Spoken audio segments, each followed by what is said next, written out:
তোমাদের সাথে আগের কিছু পরিবর্তনের কথা শেয়ার করেছিলাম না? আজকে হঠাৎ করে এমন একটা ঘটনা ঘটলো আমার সাথে, ভাবলাম যে এটাও তোমাদের সাথে একটু শেয়ার করা যাক। আসলে আজকে অফিস থেকে যখন বেরিয়েছি তখন আমার হাজব্যান্ড বলল যে এখন যখন বেরিয়েছো তাহলে চলো একটু দুজন মিলে কোথাও ঘুরে আসি।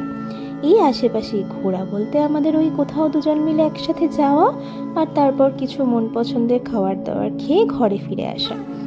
কিন্তু আমার কেন জানি না হঠাৎ করে মনে হলো যে না, বাইরেটা ঠিক আমি যাব না, তার থেকে বরঞ্চ চলো ঘরে গিয়ে দুজন মিলে একসাথে চা খাবো, আর টুকটাক যদি কিছু খাবার খেতে ইচ্ছে করে ঘরেই বানিয়ে নেব, নিয়ে খাবো।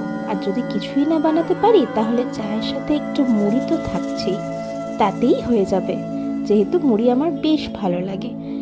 কিন্তু আমি কিন্তু আগে জানো তো এরকম ছিলাম না। আমি নিজের থেকেই আগে প্রচুর বাইরে ঘুরতে ভালোবাসতাম। মানে আমার ধরো অফিস ছিল সকালবেলা 8টা থেকে 5টা অবধি আমার মর্নিং শিফট থাকতো। 5টায় তো বেরোতে পারতাম না কখনোই, ধরো বেরোতে বেরোতে 6টা। তো সেই 6টার পর বেরিয়ে আমি কিন্তু ঘরে একদমই ঢুকতাম না। বন্ধু বান্ধব সবার সাথে গল্প আড্ডা করে ঘরে ঢুকতে ঢুকতে 9টা বেজে যেত। আর মা বাবার কাছে প্রচুর বকাও শুনেছিলাম।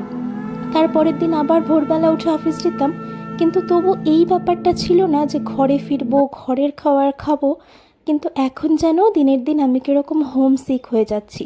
শুধু এটা নিয়েই নয়, মানে যে কোনো সিচুয়েশান, ধরো যেদিন আমাদের উইক অফ থাকে সেদিনকে ও আমাকে অনেক জায়গায় যাওয়ার কথা বলে, কিন্তু আমি বলি যে ঠিক আছে, যদি যাওয়ার হয় বিকেলবেলা যাব।